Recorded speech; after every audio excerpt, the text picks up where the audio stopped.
Airport پر شام کا وقت تھا۔ سرد ہوا کے جھونکے ہر طرف بکھرے ہوئے تھے اور ہر چہرہ کسی نہ کسی امید کا عکاس تھا۔ لاؤنج میں قدموں کی آہٹ، لوگوں کی گفتگو اور اناؤنسمنٹ کی آوازیں ماحول کو بھر رہی تھیں۔ شیرازی خاندان کے تمام افراد جو برسوں سے اس لمحے کا انتظار کر رہے تھے، ہال کے گوشے میں جمع تھے۔ ہر چہرے پر خوشی، بے چینی اور جذبات کی کہانی لکھی ہوئی تھی۔ ارتضیٰ شیرازی خاندان کا وہ فرد جس نے 10 سال پہلے ایک روشن مستقبل کی تلاش میں بیرون ملک جانے کا فیصلہ کیا تھا، آج واپس لوٹ رہا تھا۔ جب فلائٹ کا نمبر پکارا گیا تو سب کی نظریں دروازے کی طرف اٹھ گئیں۔ لمحے جیسے رک سے گئے، پھر اچانک ایک بلند قامت شخص جو نہایت خوبصورت تھا دروازے سے باہر آیا۔ وہی اعتماد بھری چال، کشادہ پیشانی، ہلکی بڑھی ہوئی داڑھی اور آنکھوں میں سفر کی تھکن کے ساتھ ساتھ ایک عجیب سکون تھا۔ ارتضیٰ شیرازی کے قدم آہستہ آہستہ زمین پر پڑ رہے تھے۔ سب سے پہلے مسز شیرازی نے اسے دیکھا۔ وہ ایک لمحے کے لیے ٹھٹک گئی، جسے یقین نہ آ رہا ہو، پھر اچانک ان کی آنکھوں میں آنسو آ گئے۔ ان کے لبوں سے بے ساختہ دعا نکلی، میرا بیٹا واپس آ گیا۔ ارتضیٰ نے ان کی طرف دیکھا اور جیسے ہی اس کی نگاہ ان سے ملی، اس کے چہرے پر ایک دلکش مسکراہٹ آ گئی۔ وہ تیزی سے ان کی طرف بڑھا اور ان کے قدموں میں جھک گیا۔ مسز شیرازی نے فوراً اسے اپنے سینے سے لگا لیا اور ان کے آنسو اس کے کندھوں پر گرنے لگے۔ شیرازی صاحب جو اپنی جذباتی کیفیت کو چھپانے کی بھرپور کوشش کر رہے تھے، آگے بڑھے اور اس کے کاندھے پر ہاتھ رکھا۔ بیٹا، تمہیں دیکھ کر دل کو بہت سکون ملا ہے۔ ارتضیٰ نے ان کے ہاتھ کو مضبوطی سے تھاما اور سر ہلایا۔ باقی سب جو پیچھے کھڑے تھے یہ منظر دیکھ رہے تھے، خوشی سے چہکنے لگے۔ تیمور نے جلدی سے آگے بڑھ کر کہا، بھائی، آپ نے ہمیں بہت انتظار کروایا۔ وہ سب بہن بھائیوں اور کزنز کو گلے لگا کر مسکرا دیا۔ اپنوں کی یاد نے اسے بھی بہت ستایا تھا۔ دوسری طرف ایک شخصیت کی آنکھیں دور سے یہ منظر دیکھ رہی تھیں۔ فریحہ جو اس کی چچا زاد تھی، دل ہی دل میں مسکرا رہی تھی۔ اس نے اپنے ہاتھ میں ایک سرخ گلاب پکڑا ہوا تھا جو اب تھوڑا کانپنے لگا تھا۔ وہ ارتضیٰ کو پسند کرتی تھی، مگر ارتضیٰ شیرازی سب میں اس قدر مگن تھا کہ اس کو دیکھ نہ سکا۔ اس کا کھلتا چہرہ اچانک مرجھا گیا۔ وہ سب گاڑی میں سوار ہو کر حویلی پہنچ گئے تھے۔ حویلی کا منظر بالکل مختلف تھا۔ دیواروں پر روشنیاں جھلملا رہی تھیں، دروازے پر رنگ برنگے پھولوں کے ہار لٹک رہے تھے اور نوکر چاکر صف میں کھڑے تھے، جیسے کسی شاہی مہمان کا استقبال کرنے کے لیے تیار ہوں۔ ارتضیٰ کی حویلی میں قدم رکھنے سے پہلے ہی ڈھول کی آواز گونج اٹھی۔ اندر داخل ہوتے ہی چچا جان نے اسے گلے لگا لیا اور دادی نے خوشی سے کہا، میرا پوتا واپس آ گیا۔ ان کے چہرے پر ایک سکون تھا، جیسے برسوں کی دعائیں قبول ہو گئی ہوں۔ پھر وہ دادا جان سے ملا اور ان کی آنکھیں بھی پوتے کو دیکھ کر بھیگ گئی۔ حویلی کی پرانی فضا ایک بار پھر سے تازہ ہو گئی۔ ہر کمرہ، ہر راہداری، ہر دروازہ، سب کچھ ارتضیٰ کو اس کے بچپن کی یاد دلا رہا تھا۔ وہ چند لمحوں کے لیے اپنی جگہ پر کھڑا رہا، حویلی کی وسیع دیواروں کو دیکھتا رہا، گویا ہر منظر کو دل میں اتار لینا چاہتا ہو۔ حویلی میں خوشیوں کا جشن جاری تھا۔ ہر کمرے میں چراغاں تھا، ہر چہرہ خوشیوں سے دمک رہا تھا۔ پرانی روایتوں کے مطابق ارتضیٰ کی واپسی کا دن خاندان کے لیے ایک تہوار بن چکا تھا۔ کھانے کی میز پر انواع اقسام کے کھانے رکھے گئے تھے اور ہر کوئی اس کے گرد جمع تھا۔ وہ سب سے محو گفتگو تھا۔ کھانے کے بعد ارتضیٰ نے اپنا اٹیچی کیس کھولا اور سب کے لائے ہوئے گفٹس بانٹ دیے۔ سب انتہائی خوش ہو گئے تھے۔ تھینک یو بھائی۔ شیزا جو سب سے چھوٹی تھی خوشی سے پھولے نہیں سما رہی تھی۔ ارتضیٰ اس کے لیے خوبصورت سی ڈال لے کر آیا تھا۔ آہستہ آہستہ سارے بڑے اٹھ گئے تو سب کزنز نے محفل لگا لی۔ رات کے آخری پہر میں جب سب اپنے اپنے کمروں میں چلے گئے تو ارتضیٰ حویلی کی چھت پر چلا گیا۔ چاندنی رات میں وہ حویلی کے صحن کو دیکھ رہا تھا جہاں اس کا بچپن گزرا تھا۔ ہر دیوار، ہر کونا اسے اپنے بچپن کی یاد دلا رہا تھا۔ فریحہ جو اتفاقاً وہاں سے گزر رہی تھی رک گئی۔ اس نے دور سے دیکھا ارتضیٰ صحن کی طرف دیکھ رہا تھا۔ اس کے دل میں خواہش ابھری کہ وہ اس کے قریب جا کر بات کرے، لیکن ہمت نہ کر سکی۔ وہ دور ہی سے مسکرا کر پلٹ گئی۔ رات کے اندھیرے میں ارتضیٰ نے ایک بار پھر حویلی کی روشن فضا میں سکون محسوس کیا اور آرام کے غرض سے اپنے کمرے کی جانب بڑھ گیا۔ دن بھر کی گہما گہمی کے بعد حویلی میں شام کا وقت تھا۔ مغرب کے بعد کا سماں، خنکی سی بھری ہوا اور حویلی کے باغ میں ہلکی روشنی پھیلی ہوئی تھی۔ ارتضیٰ شیرازی حویلی کے کشادہ صحن میں بیٹھا تھا جہاں چاروں طرف حویلی کے لوگ ہنس رہے تھے، باتیں کر رہے تھے اور خوشیوں کا ماحول تھا۔ ارتضیٰ اپنے مخصوص پرکشش انداز میں ایک صوفے پر نیم دراز تھا۔ اس کا بے ساختہ انداز، گہرے تاثرات والی آنکھیں، مضبوط اور سحر انگیز شخصیت اسے دوسروں سے نمایاں کر رہی تھی۔ دائیں جانب نمرہ بیٹھی ہوئی تھی جو اپنے بھائی کے بیرون ملک کی کہانیاں سن رہی تھی، لیکن ماحول میں سب سے زیادہ دلچسپی لینے والی وہ محلے کی لڑکیاں تھیں جو بظاہر تو باتوں میں مصروف تھیں، مگر ان کی نظریں بار بار ارتضیٰ کی طرف اٹھ رہی تھیں۔ فریحہ جو ہمیشہ سے اپنی شرمیلی شخصیت کے لیے مشہور تھی، آج بھی ایک کونے میں بیٹھی تھی۔ اس نے گلابی رنگ کا لباس پہنا ہوا تھا جو اس کے گورے رنگ کو اور نمایاں کر رہا تھا، اور دور سے ارتضیٰ کو دیکھ رہی تھی اور دل ہی دل میں سوچ رہی تھی کہ آخر وہ اس قدر خوبصورت اور باوقار کیوں لگتا ہے۔ اس کی بہن عنایہ جو عام طور پر زیادہ باتونی تھی، آج کچھ زیادہ ہی خوش مزاج دکھائی دے رہی تھی۔ وہ ارتضیٰ کے قریب جا کر بولی، بھائی، آپ کو اندازہ بھی ہے کہ آپ نے واپس آ کر ہمیں کتنا خوش کر دیا ہے؟ ارتضیٰ نے ہلکی مسکراہٹ کے ساتھ اسے دیکھا۔ مجھے تو خوشی ہے کہ میں واپس آ گیا، لیکن تم سب نے جو محبت دی ہے وہ واقعی میرے لیے قیمتی ہے۔ عنایہ کی آنکھیں مسکرا اٹھیں۔ وہ دل ہی دل میں بولی کہ ارتضیٰ صرف خاندان کے لیے ہی نہیں بلکہ ہر نظر کے لیے خاص تھا۔ دوسری طرف فریحہ کو یہ گفتگو سن کر تھوڑا عجیب محسوس ہوا۔ وہ خاموشی سے اپنی جگہ سے اٹھ کر اندر چلی گئی، لیکن اس کے دل کی دھڑکنیں اب بھی تیز تھیں۔ رات کے کھانے کے وقت سب لوگ ڈائننگ ہال میں جمع تھے۔ خاندان کے بڑے افراد گفتگو میں مشغول تھے، جبکہ نوجوان پارٹی نوک جھوک میں لگی تھی۔ پرسکون ماحول میں کھانا کھایا گیا۔ رات کا وقت تھا اور حویلی کے وسیع دیواروں کے اندر خاموشی چھائی ہوئی تھی۔ صرف دور کہیں جھینگروں کی آوازیں ماحول کو توڑ رہی تھی۔ فریحہ اپنے کمرے میں آئینے کے سامنے بیٹھی اپنے بالوں میں کنگھی کر رہی تھی، لیکن اس کا دماغ کسی اور ہی خیال میں الجھا ہوا تھا۔ ارتضیٰ کا مسکراتا ہوا چہرہ بار بار اس کی آنکھوں کے سامنے آ رہا تھا۔ وہ جانتی تھی کہ ارتضیٰ پر اس کی نظریں صرف اس کی اپنی خواہش نہیں تھی، بلکہ یہ اس کی ماں فائزہ بیگم کا خواب بھی تھا کہ وہ ان کا داماد بنے، جبکہ وہ اس کے بچپن کے نکاح سے واقف تھی۔ فریحہ، تم کب تک یہ خاموش تماشائی بنی رہو گی؟ فائزہ بیگم نے اچانک کمرے میں داخل ہوتے ہوئے کہا۔ ان کے چہرے پر سختی اور لہجے میں حکم تھا۔ ارتضیٰ اب یہاں آ چکا ہے، وہ صرف تمہارے ہاتھ میں آ سکتا ہے، لیکن اگر تم نے دیر کی تو کوئی اور بازی مار لے گا۔ فریحہ نے آئینے میں ماں کو دیکھتے ہوئے ہلکا سا مسکرائی۔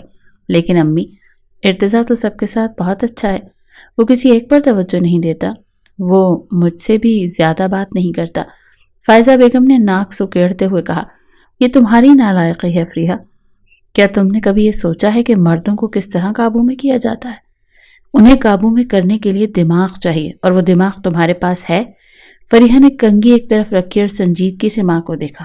امی، آپ کیا چاہتی ہیں کہ میں کیا کروں؟ فائزہ بیگم نے اپنی چادر درست کرتے ہوئے اس کے قریب آ کر سرخوشی میں کہا، ارتضیٰ تمہارا ہے، تمہیں چاہیے کہ اسے یہ محسوس کرواؤ کہ اس کا سکون صرف تمہارے ساتھ ہے۔ اپنی موجودگی کا اثر ڈالو اور سب سے بڑھ کر اس کی فیملی میں اس کے فیصلوں کو سمجھنے والی بنو۔ فریحہ نے گہری سانس بھری۔ لیکن امی، اگر اس نے مجھے نظر انداز کر دیا تو؟ فائزہ بیگم نے ایک زہریلی مسکراہٹ کے ساتھ جواب دیا، مرد نظر انداز تب کرتے ہیں جب عورت بے وقوف ہو۔ تم سمجھدار ہو، اس کے قریب جاؤ، اسے محسوس کرواؤ کہ تم اس کے بغیر مکمل نہیں ہو سکتی اور وہ تمہارے بغیر۔ اگلے دن فریحہ نے اپنی ماں کے مشورے پر عمل کرنے کا ارادہ کر لیا تھا۔ وہ باغ میں ارتضیٰ کے قریب جا کر بیٹھ گئی جہاں وہ کتاب پڑھ رہا تھا۔ ارتضیٰ، آپ ہمیشہ اتنے مصروف رہتے ہیں کہ ہم سب کے ساتھ وقت ہی نہیں گزارتے، وہ ایک ادا سے بولی۔ ارتضیٰ نے کتاب بند کرتے ہوئے مسکراتے ہوئے اسے دیکھا۔ ایسا تو نہیں ہے فریحہ، میں سب کے ساتھ وقت گزارتا ہوں، شاید تم مجھ سے بات کرنے میں ہچکچاتی ہو۔ فریحہ نے مصنوعی شرمگینی سے مسکراتے ہوئے کہا، نہیں، ایسی بات تو نہیں، آپ کو دیکھ کر بس کچھ کہنا مشکل لگتا ہے۔ ارتضیٰ نے بات کو ہنسی میں ڈال دیا، لیکن فریحہ کا انداز واضح طور پر مختلف تھا۔ وہ ہر چھوٹی بات پر ہنس رہی تھی، ہر چیز میں اس کی دلچسپی لینے کی کوشش کر رہی تھی اور بار بار اس کی تعریف کر رہی تھی۔ رات کو فریحہ نے اپنی فائزہ بیگم کو بتایا تھا کہ اس نے ارتضیٰ کے ساتھ دن گزارا، لیکن اسے زیادہ متاثر نہیں کر سکی۔ فائزہ بیگم نے تیز لہجے میں کہا، تمہارے پاس زیادہ وقت نہیں ہے فریحہ، یاد رکھو اگر تم نے اس موقع کو گنوا دیا تو ارتضیٰ پر کسی اور کا حق ہو جائے گا اور تمہارے خواب ہمیشہ کے لیے بکھر جائیں گے۔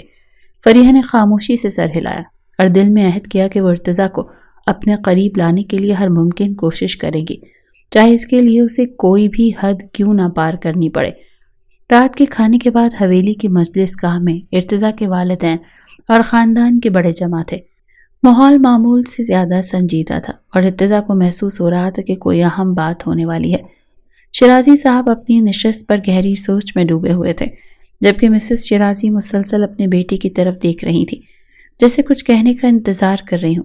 پاس ہی دادا دادی بیٹھے تھے۔ بیٹا، ہمیں ایک اہم معاملے پر تم سے بات کرنی ہے۔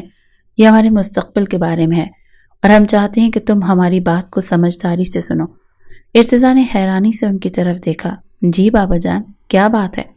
مسز شیرازی نے نرمی سے کہا۔ ارتضیٰ، شاید تمہیں یاد نہ ہو لیکن تمہارا بچپن میں نکاح ہوا تھا۔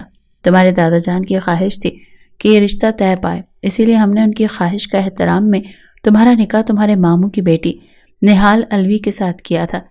یہ خبر ارتضیٰ کے لیے جیسے بجلی بن کر گری۔ وہ حیرت سے اپنی ماں کو دیکھتا رہ گیا۔ یہ کیسا مذاق ہے؟ مجھے تو کچھ یاد نہیں۔ شیرازی صاحب نے تحمل سے اسے دیکھا۔ یہ مذاق نہیں ہے بیٹا، تمہارا نکاح ہوا تھا لیکن وقت کے ساتھ یہ بات دب گئی۔ نہال اور اس کے خاندان کے ساتھ ہمارے تعلقات کچھ عرصے سے خراب ہیں۔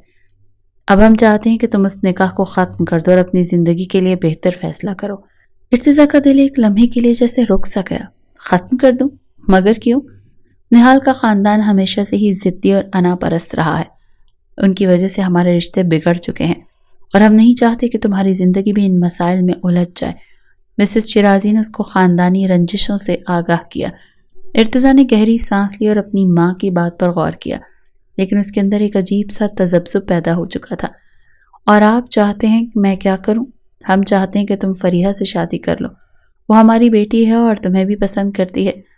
اس سے نہ صرف خاندان کے رشتے مضبوط ہوں گے بلکہ تمہیں ایک ایسا جیون ساتھی ملے گا جو تمہیں سمجھ سکے۔ دادا جی صاف گوئی سے بولے۔ فائزہ بیگم کے دل میں سکون اترا، جبکہ جاذبہ بیگم دادا جی کے اس فیصلے پر پہلو بدل کر رہ گئی۔ وہ چاہتی تھی کہ ان کی بیٹی نیہا کا رشتہ ارتضیٰ کے ساتھ طے پائے۔ فریحہ جو قریب کے کمرے میں بیٹھی تھی یہ باتیں سن رہی تھی اور خوشی سے جھوم گئی، لیکن ارتضیٰ کا ذہن الجھنوں کا شکار تھا۔ وہ اپنی زندگی کے فیصلے کسی کے دباؤ میں کرنا نہیں چاہتا تھا۔ وہ جانتا تھا کہ بچپن کا نکاح شاید اس کے لیے صرف ایک رسمی سے رشتہ تھا، لیکن وہ نہال الوی کے بارے میں مزید جاننا چاہتا تھا۔ وہ یہ فیصلہ جلدی میں نہیں کر سکتا تھا، وہ سوچنے کا وقت مانگ رہا تھا، اور یہ کہہ کر وہ اٹھ گیا۔ رات کے وقت وہ اپنے کمرے میں بیٹھا ہوا تھا۔ باہر سے سرد ہوا کی سرسراہٹ اور حویلی کے کمرے میں خاموشی کے درمیان اس کے دماغ میں کئی سوال گردش کر رہے تھے۔ نہال الوی کون تھی؟ کیا وہ واقعی اس کی منگوہا تھی یا یہ سب محض خاندان کی سیاست تھی؟ اور فریحہ؟ وہ فریحہ کو ایک اچھی دوست سمجھتا تھا، لیکن کیا وہ اس کے لیے زندگی کا ساتھی بن سکتی تھی؟ اگلے دن اس نے سوچا کہ وہ نہال الوی سے ملے گا، چاہے اس کے خاندان کی مرضی ہو یا نہ ہو۔ وہ یہ رشتہ ختم کرنے یا نبھانے کا فیصلہ اپنے دل سے کرنا چاہتا تھا، کسی اور کے کہنے پر نہیں۔ یہ معاملہ میری زندگی کا ہے اور میں اسے خود حل کروں گا، وہ دو ٹوک انداز میں خود سے گویا ہوا۔ کسی شادی کی تقریب عروج پر تھی۔ روشنیوں سے جگمگاتا ہال، مہمانوں کی باتیں اور موسیقی کی مدھم دھنوں نے ایک خوشگوار ماحول پیدا کر رکھا تھا۔ حویلی کے تمام لوگ اس شادی میں مدعو تھے۔ ارتضیٰ اپنے مخصوص وقار اور شخصیت کے ساتھ ہال کی طرف بڑھ رہا تھا۔ اس کے قدم تیز تھے لیکن اس کا دھیان کہیں اور تھا۔ اچانک وہ کسی سے ٹکرا گیا۔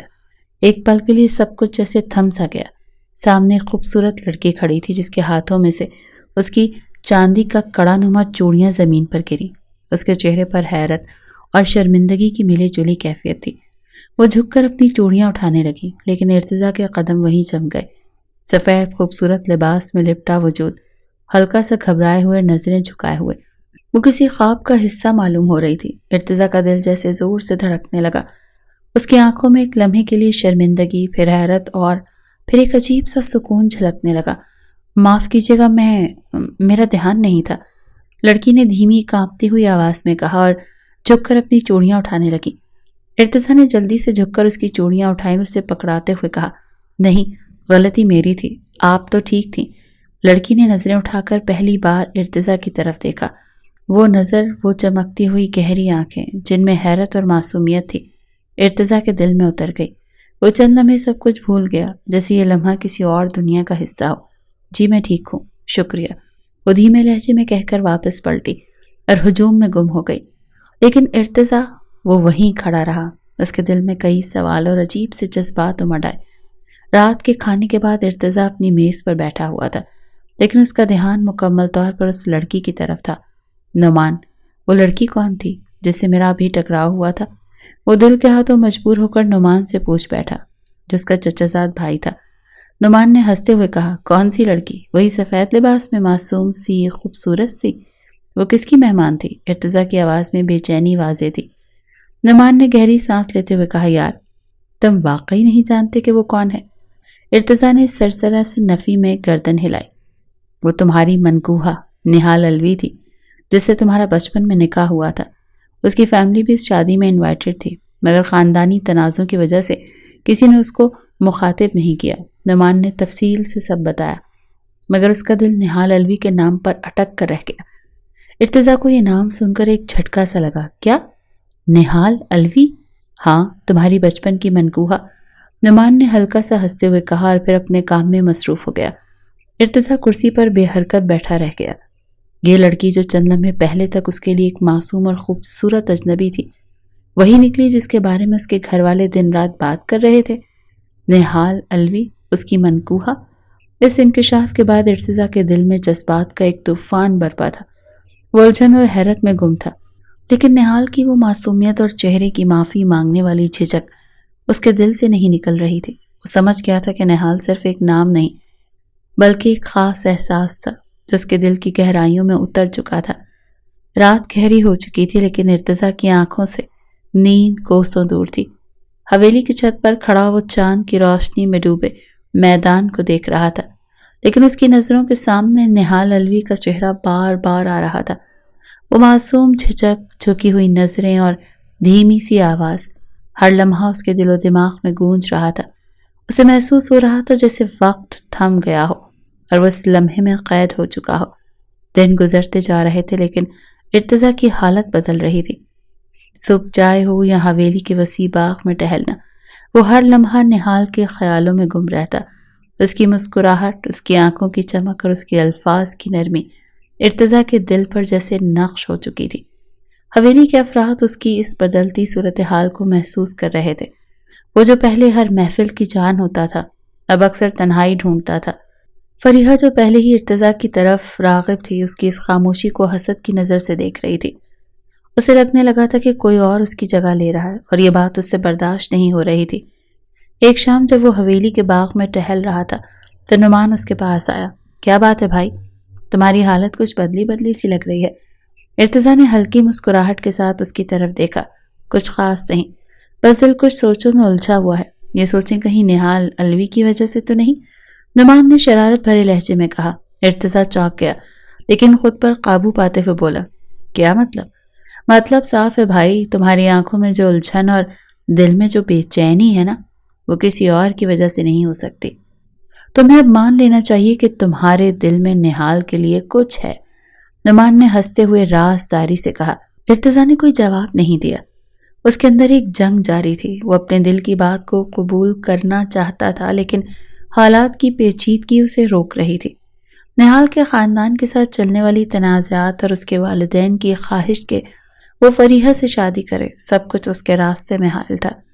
رات کو اپنے کمرے میں بیٹھے ارتضیٰ نے نہال کی تصویر اپنے ذہن میں دوبارہ بنائی۔ وہ جو چند دن پہلے ایک اجنبی تھی، اب اس کی زندگی کا محور بن چکی تھی۔ اس کا دل کہہ رہا تھا کہ نہال اس کی تقدیر کا حصہ ہے، لیکن اس کا دماغ اسے خاندان کی ذمہ داریوں اور روایتوں کی طرف کھینچ رہا تھا۔ ارتضیٰ نے اچانک ماں باپ سے بات کرنے کا فیصلہ کیا۔ وہ مزید اس الجھن میں نہیں رہ سکتا تھا۔ اس نے دل ہی دل میں عزم کیا کہ وہ نہال کے بارے میں سب کچھ صاف صاف کہے گا اور اپنی زندگی کا فیصلہ خود کرے گا، چاہے اس کے لیے کتنی ہی مشکلات کیوں نہ اٹھانی پڑے۔ وہ آزاد فضا میں رہا تھا۔ اس کا انداز ہی سب سے نرالا اور منفرد تھا۔ وہ دل کی مان کر چلنے والوں میں سے تھا۔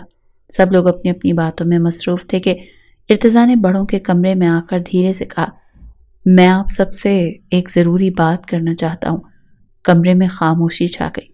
سب کی نظریں اس پر مرکوز ہو گئیں۔ شیرازی صاحب نے گہری نظر ڈالتے ہوئے کہا، کہو بیٹا، کیا بات ہے؟ ارتضیٰ نے گہری سانس لی جیسے خود کو ہمت دے رہا ہو۔ میں نہال الوی کو رخصت کروا کر یہاں لانا چاہتا ہوں۔ یہ جملہ کمرے میں ایک دھماکے کی طرح گونجا۔ سب کے چہرے اچانک سنجیدہ ہو گئے۔ مسز شیرازی جو اب تک مسکرا رہی تھی، ایک جھٹکے سے سیدھی ہو کر بیٹھ گئی۔ فریحہ کی ماں فائزہ بیگم نے حیرت اور غصے سے دیکھا۔ کیا نہال الوی؟ وہی لڑکی جس کے خاندان نے ہمیں بارہا ذلیل کیا؟ دونوں چچا اور دادا دادی بھی حیرت زدہ رہ گئے۔ بیٹا یہ تم کیا کہہ رہے ہو؟ ہم نے تمہارے لیے فریحہ کو چنا ہے اور اب تم ایسی باتیں کر رہے ہو؟ مسز شیرازی نے بھی فوراً مداخلت کی۔ امی میں جانتا ہوں آپ سب کو یہ بات حیران کر رہی ہے، لیکن میں نے بہت سوچ سمجھ کر یہ فیصلہ کیا ہے۔ نہال علوی میری منکوحہ ہے اور یہ رشتہ توڑنا میری نظر میں صحیح نہیں۔ ارتضیٰ نے مضبوط لہجے میں جواب دیا۔ ارتضیٰ تمہیں اندازہ بھی ہے کہ تم کیا کہہ رہے ہو؟ اس کے ساتھ ہمارے تعلقات کتنے خراب ہیں۔ ہم نے بہت برداشت کیا اور تم اب انہی کے ساتھ تعلق جوڑنے کی بات کر رہے ہو؟ شیرازی صاحب نے سخت لہجے میں کہا۔ انہیں بیٹے کی بات سلگا گئی تھی۔ فریحہ جو کمرے کے ایک کونے میں بیٹھی تھی، اس کا چہرہ سرخ ہو گیا۔ وہ غصے اور بے بسی میں کچھ بول ہی نہیں پا رہی تھی۔ یہ لڑکا کیا کر رہا ہے؟ فریحہ کو نظر انداز کر کے اس لڑکی کو اپنانا چاہتا ہے؟ فائزہ بیگم نے تیز لہجے میں کہا تھا، جبکہ جاذبہ بیگم دل ہی دل میں مسکرائیں۔ یہ میرا فیصلہ ہے اور میں اپنے نکاح کو نبھانا چاہتا ہوں۔ نہال کا کوئی قصور نہیں کہ اسے سب کا سامنا کرنا پڑے۔ ارتضیٰ نے ان کی بات کو نظر انداز کرتے ہوئے کہا۔ ماحول میں تناؤ بڑھتا جا رہا تھا۔ ہم ہمارے فیصلے سے اختلاف نہیں کر سکتے۔ شیرازی صاحب غضبناک لہجے میں بولے۔ کر سکتا ہوں کیونکہ یہ میری زندگی کا معاملہ ہے۔ ہمیشہ آپ کی مرضی نہیں چل سکتی۔ جب چاہا نکاح کروا دی اور جب چاہا ختم کروا دی۔ اس کا لہجہ بھی تلخ ہو چکا تھا۔ سب اس کی بات پر ساکت رہ گئے۔ وہ چپ چاپ سب کو حیرت میں چھوڑ کر حویلی سے نکل گیا۔ شیرازی صاحب کے اندر بیٹے کی بغاوت پر آگ سی بھر گئی تھی۔ حوصلے سے کام لو بیٹا، یہ وقت جذباتی ہونے کا نہیں۔ وہ جوان خون ہے، کچھ کر لے گا۔ دادا جی بیٹے کے اشتعال کو دیکھ کر آرام سے گویا ہوئے۔ مگر ابا جان وہ ایسے نہیں کر سکتا۔ ہمارے اس خاندان کے ساتھ دشمنی چل رہی ہے۔ وہ کیسے ان کی بیٹی کو یہاں لا سکتا ہے؟ شاذم چچا نے بھی چپ توڑی۔ بھتیجے کا انداز انہیں بہت کھلا تھا، جبکہ باقی سب خاموش تماشائی بنے تھے۔ حویلی کے وسیع کمرے میں خاموشی کا راج تھا۔ سب لوگ ارتضیٰ کے فیصلے سے بے حد ناراض تھے۔ ماحول میں تلخی اور تناؤ محسوس کیا جا سکتا تھا۔ فائزہ بیگم اور فریحہ دل ہی دل میں جلن اور غصے سے بھری ہوئی تھی۔ شیرازی صاحب جو ہمیشہ اپنے فیصلوں میں حاکمانہ تھے، اس وقت سخت غصے میں تھے۔ ارتضیٰ ان کے سامنے کھڑا تھا، لیکن اس کے چہرے پر ایک غیر معمولی سکون اور عزم تھا۔ ارتضیٰ، شیرازی صاحب نے گرجدار آواز میں کہا، یہ کیا ضد لگا رکھی ہے؟ ہم نے تمہارے لیے فریحہ کا انتخاب کیا اور یہ بات خاندان کی عزت اور روایات کے لیے ضروری ہے بابا۔ میں آپ کی عزت کرتا ہوں اور ہمیشہ آپ کے ہر حکم کو مانا ہے، لیکن اس بار میں اپنی زندگی کا فیصلہ خود کرنا چاہتا ہوں۔ نہال میری منکوحہ ہے اور میں یہ رشتہ نبھاؤں گا۔ ارتضیٰ نے سر اٹھا کر ان کی طرف دیکھا اور دھیمے مگر مضبوط لہجے میں کہا تھا، یہ تمہارا آخری فیصلہ ہے؟ شیرازی صاحب کا چہرہ غصے سے سرخ ہو گیا۔ جی، یہ میرا آخری فیصلہ ہے، ارتضیٰ نے پورے اعتماد کے ساتھ جواب دیا۔ شیرازی صاحب نے کرسی سے اٹھتے ہوئے سختی سے کہا، اگر تم نے یہ ضد نہیں چھوڑی تو یاد رکھو تمہیں اس ضد کی قیمت ادا کرنی پڑے گی۔ بدلے میں سب رشتوں کو کھو دو گے۔ ارتضیٰ کے دل میں ایک لمحے کے لیے تکلیف ہوئی، لیکن وہ جانتا تھا کہ یہ رشتہ اس کے لیے آسان نہیں ہوگا۔ بابا، میں آپ کے جذبات کو سمجھتا ہوں، لیکن میرا دل اور ضمیر اس بات کی اجازت نہیں دیتا کہ میں اپنی منکوحہ کے ساتھ ناانصافی کروں۔ وہ اپنی بات سے 1 انچ نہیں ہٹا تھا۔ اس کے بعد حویلی میں ہر شخص نے ارتضیٰ سے فاصلہ بنا لیا۔ فریحہ نے اس سے بات کرنا چھوڑ دی اور فائزہ بیگم اس بات کو لے کر ہر وقت گھر کے دوسرے افراد کو بھڑکانے میں لگی رہتی۔ مسز شیرازی جو ہمیشہ ان کے لیے نرم دل تھی، اب خاموشی اختیار کر چکی تھی۔ کبھی کبھی وہ رات کے وقت اپنے کمرے میں اکیلا بیٹھ کر سب کچھ سوچتا۔ دل میں سوال آتا کہ کیا میرا فیصلہ صحیح ہے؟ کیا میں سب کو ناراض کر کے خوش رہ پاؤں گا؟ لیکن ہر بار نہال کی معصومیت، اس کا جھکا ہوا سر اور اس کی خاموشی اس کے اس فیصلے پر ڈٹے رہنے کا حوصلہ دیتی۔ دن گزرتے رہے اور حویلی کا ماحول مزید سرد ہو گیا۔ ارتضیٰ تنہائی میں رہنے لگا تھا، لیکن اس کے دل میں ایک مضبوطی تھی۔ نہال کے لیے اس کا عزم، اس کی محبت اور اس کے حق کو تسلیم کرنے کی خواہش نے اسے اندر سے مضبوط کر دیا تھا۔ شیرازی صاحب نے کئی بار اسے اپنے فیصلے سے پلٹنے پر دباؤ ڈالا، لیکن ہر بار وہ ایک ہی جواب دیتا، یہ میرے دل اور ایمان کا فیصلہ ہے اور میں اسے بدل نہیں سکتا۔ حویلی کی دیواریں ان ٹکراؤ اور خاموشیوں کی گواہ بن چکی تھی، لیکن ارتضیٰ کے دل میں نہال کے لیے محبت کا چراغ روشن تھا جو ہر آزمائش میں اسے راستہ دکھا رہا تھا۔ 1 مہینہ سخت کشمکش اور سوچ بچار میں گزر چکا۔ ارتضیٰ نے فیصلہ کر لیا تھا کہ اب مزید انتظار ممکن نہیں۔ اسے یہ سب احساس تھا کہ اس کے گھر والے اس فیصلے کو آسانی سے قبول نہیں کریں گے۔ لیکن وہی قدم اٹھانے کے لیے تیار ہو چکا تھا۔ شام میں وہ اپنی گاڑی میں بیٹھ کر نہال الوی کے گھر کی طرف روانہ ہو گیا۔ نہال کا گھر ایک پرانی مگر پروقار عمارت تھی جو اپنے اندر کئی کہانیاں چھپائے ہوئے تھی۔ دروازے پر پہنچ کر اس نے ایک گہری سانس لی اور بیل دی۔ دروازہ کھلتے ہی الوی صاحب باہر آئے۔ ان کے چہرے پر حیرانی نمایاں تھی، لیکن وہ اسے اندر لے آئے۔ الوی صاحب کے ساتھ وہ ڈرائنگ روم میں آ گیا۔ نہال کی چھوٹی بہنیں کونے سے چھپ چھپ کر ارتضیٰ کو دیکھ رہی تھیں۔ ماحول میں سنجیدگی تھی، لیکن ارتضیٰ کے چہرے پر سکون اور اعتماد تھا۔ ماموں، میں آپ سے ایک اہم بات کرنے آیا ہوں۔ ارتضیٰ نے بات کا آغاز کیا۔ حشام اور احمد نہال دونوں بڑے بھائی تھے۔ ان سے مل کر پاس ہی بیٹھ گئے۔ کہیے ارتضیٰ بیٹا، ہم سن رہے ہیں۔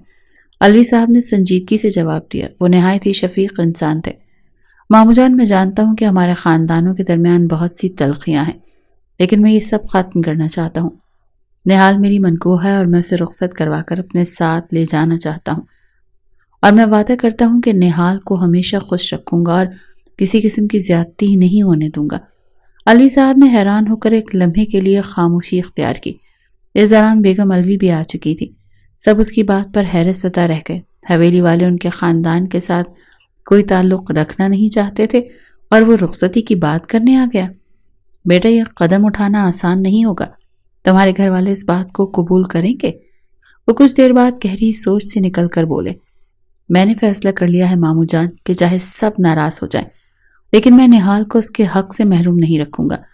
میں آپ سب سے صرف اتنی درخواست کرتا ہوں کہ آپ مجھے نہال کے ساتھ اپنی زندگی شروع کرنے کی اجازت دیں، ارتضیٰ نے مضبوط لہجے میں کہا۔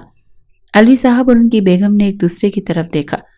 حشام اور احمد بھی سوچ بچار کر رہے تھے۔ ان کو ارتضیٰ کی بات بالکل درست لگ رہی تھی، کیونکہ وہ خود چاہتے تھے کہ نہال اپنے گھر کی ہو جائے، مگر خاندانی رنجشوں کی وجہ سے شیرازی خاندان ان سے یہ تعلق توڑنا چاہتا تھا، مگر وہ ایسا نہیں چاہتے تھے۔ جبکہ 10 سال بعد ارتضیٰ شیرازی خود ان کے گھر نہال الوی کی رخصتی مانگنے آیا تھا، تو وہ سوچ میں پڑ گئے تھے۔ ان کے لہجے کی سچائی اور ان کو اپنی جانب کھینچ رہی تھی۔ بیٹا، ہمیں خوشی ہے کہ تم نے نہال کے حق میں کھڑے ہونے کا فیصلہ کیا، لیکن ہم یہ رشتہ تمہارے والدین کی رضامندی کے بغیر کیسے نبھا سکتے ہیں؟ مسز الوی بیٹی کی طرف سے متفکر نظر آئیں۔ مومانی جی، میں جانتا ہوں کہ آپ سب کے لیے یہ مشکل ہے، لیکن یہ میرا اور نہال کا حق ہے۔ میں وعدہ کرتا ہوں کہ وقت کے ساتھ میں سب کو قائل کر لوں گا۔ بس آپ مجھے اجازت دے دیں کہ میں نہال کو اپنے ساتھ لے جاؤں۔ اس کا حویلی میں کسی چیز کی کمی نہیں ہوگی، پوری محبت اور عزت کے ساتھ رکھا جائے گا، میرا یقین کریں۔ کافی دیر کی گفتگو اور بحث کے بعد ارتضیٰ شیرازی نے اپنے نہال الوی کے گھر والوں کو راضی کر لیا۔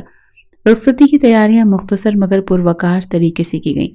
نہال کے گھر والے نم آنکھوں کے ساتھ اسے دعاؤں کے ساتھ رخصت کر رہے تھے، لیکن ان کے چہروں پر اطمینان تھا کہ وہ ایک ایسے شخص کے ساتھ جاری ہے جو اس کا محافظ تھا، اس سے محبت کرتا تھا اور اس کو عزت سے رکھنا چاہتا تھا۔ ارتضیٰ نہال کو لے کر جب اپنی حویلی پہنچا تو ماحول تناؤ سے بھرپور تھا۔ اس کے اس قدر انتہائی قدم پر سب ہکا بکا رہ گئے تھے۔ دادا، دادی، شیرازی صاحب، مسز شیرازی اور دونوں چچا، کسی کو بھی یقین نہیں آیا کہ وہ ان کی مرضی کے خلاف جا کر نہال الوی کو رخصت کروا کر لے آئے گا، لیکن ارتضیٰ کا چہرہ مطمئن تھا۔ وہ جانتا تھا کہ اس نے صحیح فیصلہ کیا ہے۔ اس کا اپنی محبت سے دستبردار ہونا کسی طور منظور نہیں تھا۔ یہ کیا کیا تم نے ارتضیٰ؟ مسز شیرازی نے غصے اور دکھ کے ملے جلے لہجے میں کہا۔ ماما، میں نے اپنی ذمہ داری نبھائی ہے۔ نہال میری منقوہہ تھی اور اب میری بیوی، اسے اس گھر میں رہنے کا حق ہے۔ آپ لوگوں کے ماننے یا نہ ماننے سے یہ رشتہ ختم نہیں ہو سکتا، ارتضیٰ نے مضبوط لہجے میں کہہ کر سب کو ساکت کیا تھا۔ کیا تمہیں ہماری عزت اور روایات کا کوئی خیال نہیں تھا؟ ہم نے تمہارے لیے فریحہ کا انتخاب کیا تھا اور تم نے ہماری مرضی کے بغیر یہ قدم اٹھا لیا۔ شیرازی صاحب کا لہجہ آگ برسا رہا تھا۔ ان کا بس نہیں چل رہا تھا کہ وہ کیا ہی کر ڈالتے۔ بابا، میں آپ کی عزت کرتا ہوں، لیکن اس وقت میں نے اپنے دل اور ضمیر کی بات سنی ہے۔ مجھے امید ہے کہ وقت کے ساتھ آپ سب میرے فیصلے کو پسند کریں گے اور میری اور نہال کی شادی کو قبول کر لیں گے، کیونکہ یہی اب ہم سب کے لیے بہتر ہے۔ ارتضیٰ شیرازی کے دو ٹوک انداز پر شیرازی صاحب کا ہاتھ اس پر اٹھتے اٹھتے رہ گیا تھا۔ نہال جو خاموشی سے سب کچھ لاؤنج کے کونے میں کھڑی سن رہی تھی، اس کی آنکھوں میں خوف اور بے یقینی اتر آئی تھی۔ تمہیں ذرا بھی ہماری عزت کا خیال نہیں آیا ارتضیٰ؟ دشمن کی بیٹی کو رخصت کر لے آئے ہو؟ شیرازی صاحب کا غصہ ساتویں آسمان کو چھو رہا تھا۔ سب کے دل شیرازی صاحب کے غضب سے کانپ رہے تھے۔ حوصلے سے کام لو شیرازی، اب کوئی فائدہ نہیں غصہ کرنے کا، جو ہونا تھا ہو گیا، اب اسے قبول کرو۔ دادا جان قدرے تحمل سے بولے تھے، مگر ان کے لہجے میں بھی دکھ تھا۔ انہوں نے ارتضیٰ کو تعصب بھری نگاہوں سے دیکھا اور شیرازی صاحب کو سمجھانے لگے۔ جاؤ بیٹا، بچی کو کمرے میں لے جاؤ۔ سب کو سمجھا بجھا کر دادا جان نے ارتضیٰ سے کہا تو وہ نہال کا ہاتھ تھام کر اوپر کی جانب بڑھ گیا۔ بہت سوں کے دل ارتضیٰ شیرازی کے اس عمل سے ٹوٹے تھے۔ فریحہ پیر پٹکتی کمرے میں چلی گئی، جبکہ باقی سب بھی اس تماشے کے بعد جا چکے تھے۔ لاؤنج آہستہ آہستہ خالی ہو گیا تھا۔ دادا جان گہری سوچ میں ڈوبے ہوئے تھے۔ رات کا دوسرا پہر تھا۔ چاند کی روشنی حویلی کے آنگن میں دھیمی دھیمی روشنی بکھیر رہی تھی۔ کمرے کی کھڑکی سے آتی چاند کی نرم کرنیں نہال کے چہرے پر پڑ رہی تھی۔ وہ گہرے خیالات میں گم بستر پر بیٹھی تھی، جیسے کسی سوال کا جواب ڈھونڈ رہی ہو۔ ارتضیٰ کمرے میں داخل ہوا تو اس کی موجودگی نے نہال کو چونکا دیا۔ نہال، تم سوئی نہیں؟ ارتضیٰ خاموشی سے اس کے قریب آیا اور دھیرے سے بولا۔ اس کو کمرے میں چھوڑ کر حویلی سے نکل گیا تھا اور اب جا کر لوٹا تھا۔ نیند نہیں آ رہی؟ نہال نے چونک کر اسے دیکھا اور دھیرے سے جواب دیا۔ ارتضیٰ نے مسکراتے ہوئے کرسی کھینچی اور اس کے قریب بیٹھ گیا۔ نیند نہیں آ رہی یا دل میں کوئی اور بات ہے جو تمہیں پریشان کر رہی ہے؟ اس نے نرمی سے پوچھا۔ نہال نے نظریں جھکا لی۔ کچھ نہیں، بس یوں ہی۔ ارتضیٰ نے اس کے جھکے ہوئے چہرے کو غور سے دیکھا۔ اس کی نظریں نہال کی جھکی پلکوں پر جم سی گئیں، جہاں خاموشی اور جھجک کا امتیاز تھا۔ نہال، تمہیں پتا ہے نا، میں نے ہمیشہ اپنی زندگی کو اپنی مرضی سے گزارا ہے، لیکن تمہاری خاموشی مجھے مجبور کر دیتی ہے کہ میں تمہیں ہر پل خوش رکھنے کی کوشش کروں۔ نہال نے چونک کر اسے دیکھا، لیکن پھر جلدی سے اپنی نظریں جھکا لیں۔ ارتضیٰ کے لہجے میں خلوص اور محبت کی شدت اسے بے چین کر رہی تھی۔ کیا میں تمہارے دل کی الجھن کو جان سکتا ہوں؟ ارتضیٰ نے پوچھا اور اس کا ہاتھ تھام لیا۔ نہال نے ہچکچاتے ہوئے کہا، میں بس سوچ رہی تھی کہ یہ رشتہ اور یہ محبت، کیا سب ٹھیک ہو جائے گا؟ کیا میں آپ کی توقعات پر پورا اتر سکوں گی؟ ارتضیٰ نے اس کے ہاتھ کو اپنے ہاتھوں میں مضبوطی سے تھام لیا۔ نہال، یہ رشتہ ہماری دونوں کی محبت اور بھروسے کا ہے۔ تمہیں کسی توقع پر پورا اترنے کی ضرورت نہیں، بس خود پر یقین رکھو اور جہاں تمہاری بات ہے تم نے میرے دل میں اپنی جگہ بنا لی ہے۔ نہال نے محبت سے اس کی طرف دیکھا۔ ارتضیٰ کی گہری آنکھوں میں اعتماد اور محبت جھلک رہی تھی۔ اس کی آنکھوں کا خواب تھا، اس کی چاہت، اس کی محبت تھا۔ میں تمہارے لیے ہمیشہ وہاں ہوں گا، ہر قدم پر، یہ حویلی ہو، یہ لوگ ہوں یا کوئی بھی مشکل، تمہیں اکیلا کبھی محسوس نہیں ہونے دوں گا۔ نہال کی آنکھوں میں ہلکی سی نمی آ گئی۔ آپ کے الفاظ میرے لیے سب کچھ ہیں ارتضیٰ۔ اس کی بات پر وہ شرما سی گئی، اس کو اپنی باہوں میں بھر لیا اور پھر آہستہ آہستہ اس کو اپنی محبت اور شدتوں کی بارش میں بھگونے لگا۔ وہ شرم سے سرخ پڑتی آنکھیں بند کر گئی۔ ارتضیٰ نے مسکرا کر لائٹس آف کر دیں۔ اب کمرے میں ان کی سانسیں ایک دوسرے سے ٹکرا رہی تھیں۔ نہال الوی کی دھڑکنیں منتشر ہو رہی تھیں۔ اس کے خوبصورت بدن پر اپنی مہریں ثبت کرتا چلا گیا۔ نہال کی سسکیوں میں اضافہ ہوا۔ اس کے لبوں کو اپنی دسترس میں لے کر اس کی گہرائیوں میں اترتا چلا گیا۔ نہال کی چیخیں حلق میں گھٹ کر رہ گئیں۔ وہ محبت سے اس کی پیشانی کو چومتا، اپنی شدتیں بڑھاتا گیا۔ وہ اپنے ہر عمل سے اپنی محبت کی شدتیں اس پر واضح کر رہا تھا۔ رات آہستہ آہستہ ان کے ملن پر مسکراتی گزر گئی۔ حویلی میں نہال کی آمد کے بعد کا ماحول ہر گزرتے دن کے ساتھ مزید بوجھل ہو گیا۔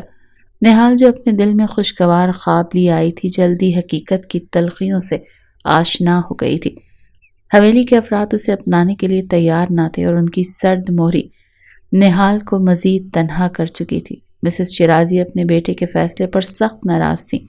وہ ہر موقع پر نہال کو اپنی ناپسندیدگی کا احساس دلانے کا کوئی موقع نہیں چھوڑتی تھی۔ ناشتے کی میز پر جب نہال نے سب کے لیے چائے بنائی تو مسز شیرازی نے کپ کو سختی سے پٹکتے ہوئے کہا، یہ چائے ہے یا پانی؟ معلوم نہیں کہاں کی تربیت لے کر آئی ہے۔ نہال نے خاموشی سے اپنی نظریں جھکا لیں اور دل ہی دل میں اپنی بے بسی پر قابو پانے کی کوشش کی۔ وہ سگی پھپھو ہونے کے باوجود اس کے ساتھ اس قدر حد تک آمیز رویہ اپنائے ہوئے تھی۔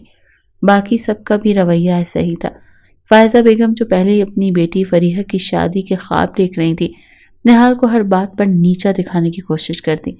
ایک بار جب وہ ڈرائنگ روم میں کچھ کام کر رہی تھی تو فائزہ بیگم نے طنزیہ لہجے میں کہا، یہ تو شکر کرو کہ ارتضیٰ تم پر ترس کھا کر تمہیں یہاں لے آیا، ورنہ تمہاری جیسی لڑکیاں تو کہاں اس حویلی میں قدم رکھ سکتی تھی۔ نہال کا دل دکھ سے بھر گیا، لیکن اس نے جواب دینے کے بجائے خاموشی کو ترجیح دی تھی۔ فریحہ جو ارتضیٰ کو اپنی ملکیت سمجھتی تھی، نہال کو اپنی سب سے بڑی حریف ماننے لگی تھی۔ وہ ہر وقت اسے نیچا دکھانے اور اس کے خلاف ماحول بنانے میں مصروف رہتی۔ شام میں جب خاندان کے لوگ لاؤنج میں بیٹھتے، فریحہ نے زور سے ہنستے ہوئے کہا، ارے بھائی کوئی نہال کو بتائے کہ یہاں کے طور طریقے کیا ہیں؟ یہ دیہاتی لڑکیاں حویلی کی شان خراب کر دیتی ہیں۔ سب کے سامنے یہ بات سن کر نہال کی آنکھوں میں آنسو تیرنے لگے، لیکن وہ ضبط کا دامن ہاتھ سے چھوڑنا نہیں چاہتی تھی۔ حویلی میں آنے والی دوسری خواتین بھی نہال کو قبول کرنے کے لیے تیار نہ تھی۔ ہر ملاقات میں وہ نہال کو عجیب نظروں سے دیکھتی اور اس کے خلاف چپکے باتیں کرتی۔ یہ لڑکی تو کسی طرح اس خاندان کی لگتی ہی نہیں، معلوم نہیں ارتضیٰ کے سر پر کیا بھوت سوار تھا جو اس نے اسے یہاں پر لے آیا، ایک خاتون نے سرگوشی کی تھی۔ یہ سرگوشیاں نہال کے دل پر گہرے زخم چھوڑ جاتی۔ نہال جو اور کسی کے رویے میں پہلے ہی ٹوٹ چکی تھی، اپنے دل کی بات کسی سے نہیں کہہ سکتی تھی۔ وہ ہر روز اپنے کمرے میں اکیلی بیٹھ کر آنسو بہاتی اور اللہ سے دعا کرتی کہ اسے اس تکلیف سے نجات دے، لیکن جب ارتضیٰ کمرے میں آتا تو وہ اپنی تکلیف چھپا لیتی اور مسکرانے کی کوشش کرنے لگتی۔ ارتضیٰ جو دن بھر اپنے کاموں میں مصروف رہتا، گھر میں ہونے والی ان باتوں سے زیادہ واقف نہیں تھا، لیکن جب وہ نہال کی آنکھوں میں اداسی دیکھتا تو اس سے پوچھتا، نہال سب ٹھیک ہے؟ کسی نے کچھ کہا تو نہیں؟ نہال دھیرے سے مسکرا کر کہتی، نہیں سب ٹھیک ہے، بس کچھ تھکن سی ہو گئی ہے۔ ارتضیٰ نے اس کے چہرے کو غور سے دیکھا، لیکن نہال کی خاموشی سے سب کچھ بتانے سے روک دیتی تھی۔ نہال نے اپنے دل کو سمجھا لیا تھا کہ وہ آزمائش کا وقت ہے۔ وہ ہر روز اپنے اندر مزید حوصلہ پیدا کرتی اور دل کو دعا کرتی کہ اللہ اسے اہمیت دے۔ اس نے سوچ لیا تھا کہ وہ ارتضیٰ کی محبت اور اپنے حق کے لیے لڑے گی، لیکن اپنی عزت اور خاموشی کے ساتھ۔ یہ دن نہال کے لیے بہت مشکل تھا، لیکن وہ جانتی تھی کہ محبت اور صبر کے ساتھ ہر مشکل کا سامنا کیا جا سکتا ہے۔ حویلی کے آنگن میں دوپہر کی دھوپ مدھم ہو رہی تھی۔ نہال کچن سے فارغ ہو کر صحن کے کونے میں جھاڑو دے رہی تھی۔ مسز شیرازی نے اسے کچن صاف کرنے کا حکم دیا اور وہ خاموشی سے کچن میں لگی ہوئی تھی۔ اس دوران فریحہ وہاں آ گئی۔ وہ نہال کو تنقیدی نظروں سے دیکھتے ہوئے مسکرا رہی تھی، جیسے کوئی موقع تلاش کر رہی ہو۔ تو بی بی نہال، یہ کیا ہو رہا ہے؟ آخرکار تمہاری اصل جگہ تمہیں مل ہی گئی۔ صفائی کرنے والی ملازمہ، فریحہ نے زہر بھرے لہجے میں کہا تھا۔ نہال نے ایک لمحے کے لیے سر اٹھایا مگر کچھ جواب نہ دیا۔ اس کے چہرے پر بے بسی اور خاموشی نمایاں تھی۔ ویسے ارتضیٰ کے ساتھ رانی بننے کے خواب تو اس نے دیکھے تھے، لیکن یہ جھاڑو تمہیں تمہارے ہاتھوں میں زیادہ سج رہا ہے، تم اسی قابل ہو۔ فریحہ کی باتوں پر طنز کی کاٹ تھی، لہجہ تمسخر اڑانے والا تھا۔ نہال کی آنکھوں میں نمی جھلکنے لگی، لیکن اس نے اپنی عزت نفس کو سنبھالے رکھا اور کہا، میں جو بھی ہوں اللہ کا شکر ادا کرتی ہوں۔ یہ سن کر فریحہ اور بھڑک گئی۔ اللہ کا شکر؟ واہ، تم جیسے لوگ دوسروں کی زندگی برباد کر کے اللہ کا شکر ادا کرتے ہیں۔ تم نے میری زندگی تباہ کی ہے، میری محبت مجھ سے چھین لی۔ تم نے ارتضیٰ پر نہ جانے کیا جادو کر دیا، ورنہ تم جیسی عام لڑکی کے پیچھے کیوں ہوتا؟ نہال اب بے بس ہو کر کھڑی ہو گئی۔ آنکھوں میں آنسو تھے مگر زبان خاموش تھی۔ اسی دوران حویلی کے دروازے پر ارتضیٰ داخل ہوا۔ اس نے فریحہ کی آواز سنی اور قدم تیز کر لیے۔ جیسے ہی وہ صحن میں پہنچا، اس کی نظریں فریحہ پر جم گئی، جو نہال کو مزید کچھ کہنے ہی والی تھی۔ بس کرو فریحہ، ارتضیٰ کی گرجدار آواز نے اسے چونکا دیا۔ نہال نے حیرت سے ارتضیٰ کی طرف دیکھا اور فریحہ کے چہرے کا رنگ فق ہو گیا۔ ارتضیٰ، میں تو بس، فریحہ نے گھبراتے ہوئے کہا، مگر ارتضیٰ نے اسے بات مکمل کرنے کا موقع نہیں دیا۔ بس، تم نے جو کہنا تھا کہہ چکی، تمہیں شرم آنی چاہیے فریحہ۔ کیا تمہیں یہ سکھایا گیا کہ اپنی بھابھی کو یوں ذلیل کرو؟ فریحہ نے ہچکچاتے ہوئے کہا، میں یہ کہنا چاہتی تھی کہ خاموش رہو۔ ارتضیٰ کا لہجہ سرد اور سخت تھا۔ نہال میری بیوی ہے اور اس حویلی کی بہو، کوئی یہ نہ سمجھے کہ وہ اسے نیچا دکھا سکتا ہے۔ اگر کسی کو اس سے مسئلہ ہے تو اسے مجھ سے بات کرنی چاہیے، نہ کہ اپنی ہار کا بدلہ اس پر نکالنا، ورنہ مجھ سے برا کوئی نہیں ہوگا۔ فریحہ بے بس ہو کر آنکھیں جھکا گئی۔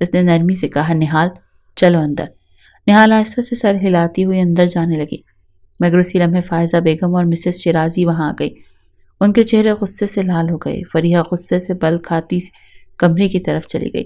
لیکن اس کے دل میں نہال کے لیے مزید نفرت چونکی تھی۔ حویلی کے باقی افراد بھی اس واقعے سے بدظن ہو گئے اور ارتضیٰ کے لیے ماحول مزید سخت بنا ہوا تھا۔ نہال جو کمرے میں جا چکی تھی دل ہی دل میں سوچ رہی تھی کہ کیا وہ ارتضیٰ کی محبت کے باوجود اس حویلی کے کٹھور ماحول کو سہ پائے گی؟ ارتضیٰ نے سب کے سامنے اس کی عزت کا دفاع تو کر لیا، لیکن ان سب کے رویے کا سامنا کرنا ان دونوں کے لیے ایک نئی آزمائش بن چکا تھا۔ وہ اگلے دن ارتضیٰ کو بہت برا ایکسیڈنٹ ہو گیا تھا۔ سب کے رویوں سے دل برداشتہ ہو کر وہ حویلی سے نکلا تھا اور پھر اس کی گاڑی بری طرح کسی ٹرک سے ٹکرا گئی۔ یہ خبر سن کر سب دل تھامے بھاگے بھاگے اسپتال گئے تھے۔ نہال دم بخود رہ گئی اور پھر دیوانہ وار اسپتال بھاگی، جبکہ شیرازی صاحب وہیں تھم گئے۔ وہ بیٹے سے ابھی تک خفا تھے، مگر پھر وہ بیٹے کی محبت سے مجبور ہو کر اسپتال پہنچ گئے۔ حویلی کے آنگن میں غیر معمولی خاموشی چھائی ہوئی تھی۔ شیرازی صاحب کا دل جو ہمیشہ سختی اور اصولوں کے سائے میں دھڑکتا تھا آج بے چین تھا۔ ارتضیٰ کا حادثہ ان کے دل میں ایک ایسی درار ڈال گیا جو ان کی انا اور بیٹے کی محبت کے درمیان حائل تھی۔ وہ بار بار اپنے آپ سے سوال کر رہے تھے کہ کیا میں نے بیٹے کے ساتھ ناانصافی کی؟ کیا میری انا اس کی زندگی سے زیادہ قیمتی تھی؟ دوسری طرف اسپتال کے سفید روشن کمرے میں نہال ارتضیٰ کے قریب بیٹھی تھی۔ اس کے چہرے پر خوف اور بے بسی عیاں تھی۔ ارتضیٰ کے ہاتھوں کو تھامے وہ مسلسل اس کے ہوش میں آنے کے لیے دعائیں کر رہی تھی۔ ارتضیٰ، آپ نے وعدہ کیا تھا کہ آپ ہمیشہ میرا سہارا بنیں گے۔ آپ مجھے اس طرح تنہا چھوڑ کر نہیں جا سکتے۔ اس کی سرگوشیاں کمرے کی خاموشی کو توڑ رہی تھی۔ ڈاکٹر نے آ کر تسلی دی۔ ارتضیٰ کی حالت اب بہتر ہے، مگر انہیں مکمل آرام کی ضرورت ہے۔ نہال نے شکر کا سانس لیا، مگر اس کی آنکھوں میں آنسو بدستور موجود تھے۔ جب شیرازی صاحب اسپتال پہنچے تو انہوں نے ارتضیٰ کو بے ہوش حالت میں لیٹے دیکھا۔ ان کے دل میں ایک طوفان آ کر کھڑا ہو گیا۔ وہ آگے بڑھ کر نہال کی موجودگی سے انہیں روکا۔ وہ کچھ لمحے خاموش سے کھڑے رہے اور پھر دھیمے لہجے میں بولے، نہال، میں ارتضیٰ کو دیکھنا چاہتا ہوں۔ نہال نے سر ہلا کر پیچھے ہٹا دیا، لیکن شیرازی صاحب نے اس کا ہاتھ تھام لیا۔ بیٹی، تم نے جس محبت سے میرے بیٹے کا ساتھ دیا اس کے لیے میں تمہارا شکر گزار ہوں۔ شاید میں تمہیں سمجھ نہیں پایا، مگر اب سمجھ گیا ہوں کہ تم اس حویلی کی بہو بننے کے قابل ہو۔ نہال کی آنکھوں میں حیرت اور خوشی کے آنسو چھلکنے لگے۔ وہ کچھ کہہ نہ سکی، بس خاموشی سے ان کے الفاظ کو دل میں بسا لیا۔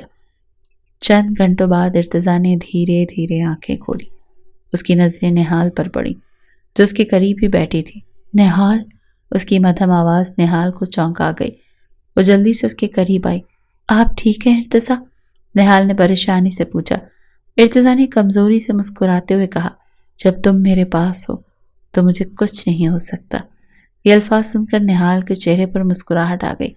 ارتضیٰ نے اپنی نظریں گھما کر دیکھا تو شیرازی صاحب اور باقی سب بھی کمرے میں موجود تھے۔ ان کے چہروں پر نرمی اور پچھتاووں کے آثار نمایاں تھے۔ بابا جان، ارتضیٰ نے دھیرے سے کہا۔ شیرازی صاحب آگے بڑھے اور ارتضیٰ کا ہاتھ تھام لیا۔ بیٹا، میں نے تمہیں غلط سمجھا۔ آج احساس ہوا کہ میری انا اور سختی نے تمہیں کتنا نقصان پہنچایا۔ مجھے معاف کر دو اور وعدہ کرو کہ اب ہمیشہ خوش رہو گے۔ ارتضیٰ کی آنکھوں میں نمی آ گئی۔ آپ میرے لیے سب کچھ ہیں بابا جان۔ آپ کی خوشی میری خوشی۔ یہ حادثہ سب کے لیے ایک سبق بن گیا تھا۔ حویلی کے ماحول میں ایک دم تبدیلی آ گئی تھی۔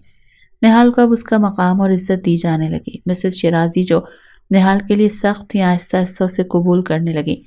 ارتضیٰ اور نہال نے اپنی زندگی کو ایک نئی شروعات دی، جہاں محبت اور ہم آہنگی نے ہر رنجش کو مات دے دی تھی۔ اور پھر ایک ماہ بعد نہال کے ماں بننے کی خبر نے حویلی میں نہ صرف بزرگوں کے دل نرم کیے، بلکہ ارتضیٰ کی کزنز کے رویے بھی آہستہ آہستہ تبدیلی لا رہے تھے۔ جہاں پہلے فریحہ کے زیر اثر سب اسے نظر انداز کرتے تھے یا طنز اور طعنوں سے اس کا دل دکھاتے تھے، وہیں اب نہال کی خاموشی، وقار اور مثبت رویے نے ان کے دلوں میں جگہ بنانی شروع کر دی تھی۔ ایک شام جب سب حویلی کے آنگن میں بیٹھے تھے، دادا جان نے خوش ہو کر کہا، لگتا ہے ہمارے خاندان میں نئی زندگی کے ساتھ نئی خوشیاں بھی آ رہی ہیں۔ دادی نے نہال کو پیار سے اپنے پاس بلایا اور اس کے سر پر ہاتھ رکھتے ہوئے کہا، بیٹا، تم نے اس گھر کو سنبھالا ہے، ہم سب تمہارے شکر گزار ہیں۔ یہ سن کر ارتضیٰ کے کزنز بھی نہال سے مخاطب ہوئے۔ افرا، جو ہمیشہ فریحہ کے ساتھ مل کر نہال کو نظر انداز کرتی تھی، مسکراتے ہوئے بولی، بھابھی، لگتا ہے آپ نے واقعی جادو کر دیا ہے، اب تو ہم سب آپ کے ساتھ ہیں۔ مہنور، جو سب سے چھوٹی کزن تھی، نہال کے قریب آ کر بولی، بھابھی، آپ کا خیال رکھنے کے لیے میں ہر وقت حاضر ہوں۔ آپ کو جب بھی کوئی کام ہو آپ بس حکم کر دینا۔ ارتضیٰ نے یہ سب دیکھا تو اس کے چہرے پر سکون اور خوشی کی جھلک واضح تھی۔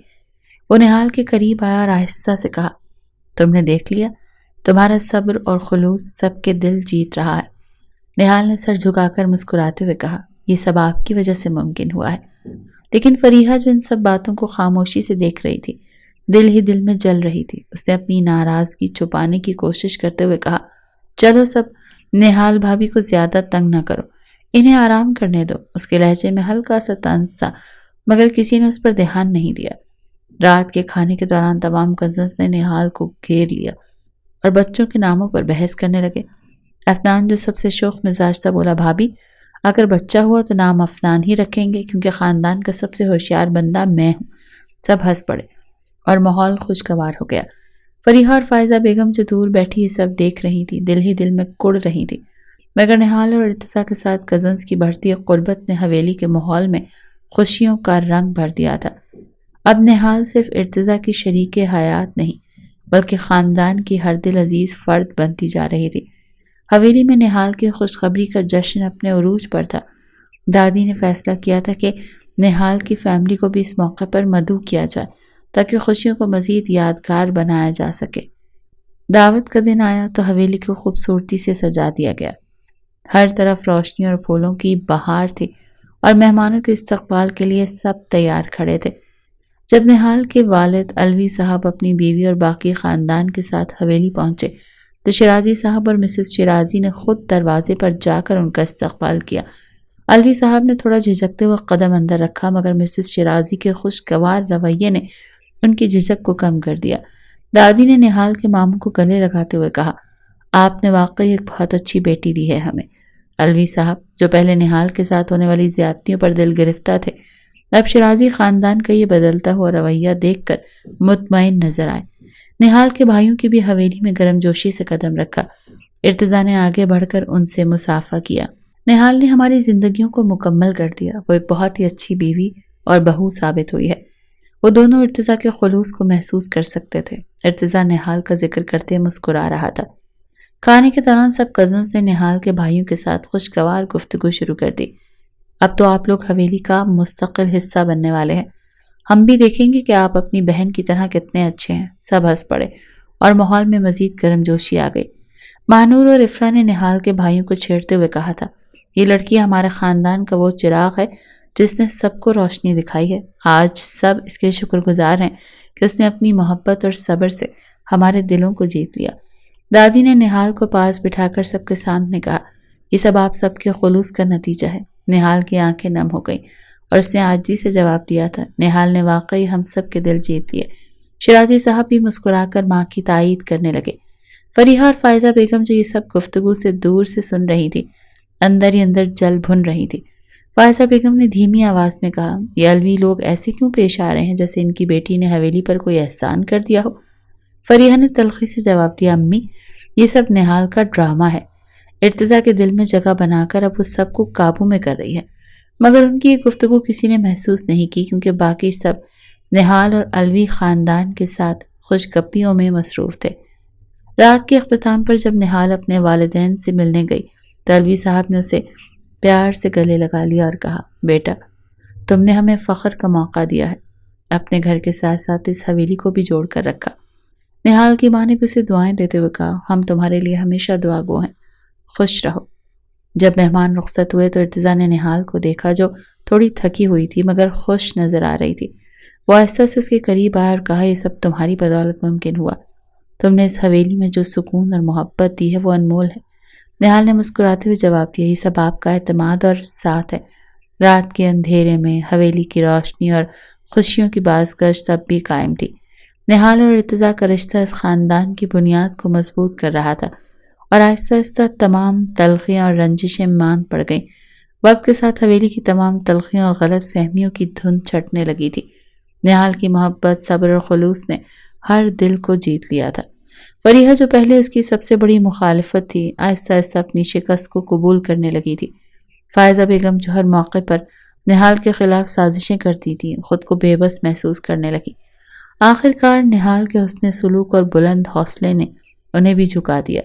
نہال کی ماں بننے کی خبر کے بعد حویلی میں ایک نیا جذبہ اور محبت کا ماحول بن گیا۔ مسز شیرازی جو پہلے نہال کو دل سے قبول نہیں کر پائی تھی، اب اس کی دیکھ بھال میں سب سے آگے تھی۔ وہ نہال کے لیے خاص کھانے بنواتی، اسے دعائیں دیتی اور ہر قدم پر اس کا خیال رکھتی۔ شیرازی صاحب نے بھی اپنی ناراضگی کو ایک طرف رکھتے ہوئے نہال کو اپنی بیٹی کی طرح اپنایا اور علوی خاندان کے ساتھ پرانے اختلافات کو ختم کر دیا تھا۔ دادا اور دادی جو ہمیشہ خاندان کو جوڑ کر رکھنے کی بات کرتے تھے، اس بدلتے ماحول کو دیکھ کر بے حد خوش تھے۔ بیٹی، تم اس خاندان کی روشنی ہو، تمہارے آنے کے بعد یہ گھر مکمل ہوا ہے۔ نہال نے ان کے قدم چومتے ہوئے کہا، یہ سب آپ سب کی محبت اور دعاؤں کا نتیجہ ہے۔ چند مہینوں کے بعد حویلی ایک بار پھر جشن کے رنگوں میں ڈوب گئی۔ نہال اور ارتضیٰ کے ہاں ایک بیٹے کی پیدائش ہوئی۔ بچے کی آمد نے حویلی کو رونق کو دوگنا کر دیا۔ سب کزنز بچے کو گود میں لینے کے لیے بے چین تھے اور دادا دادی نے خوشی کے آنسو بہاتے ہوئے کہا کہ یہ ہمارا وارث ہے جو اس خاندان کی نئی بلندیوں تک اس کو لے جائے گا۔ ارتضیٰ جو نہال کے ساتھ اس سفر میں ہر قدم پر کھڑا تھا، اب اپنی دنیا کو مکمل دیکھ رہا تھا۔ وہ نہال کے پاس آیا جو بچے کو اپنی باہوں میں لیے مسکرا رہی تھی۔ ارتضیٰ نے اسے دیکھتے ہوئے کہا، میں نے تم سے کہا تھا نا، تم میری زندگی کی سب سے بڑی خوشی ہو۔ آج تم نے میری دنیا مکمل کر دی۔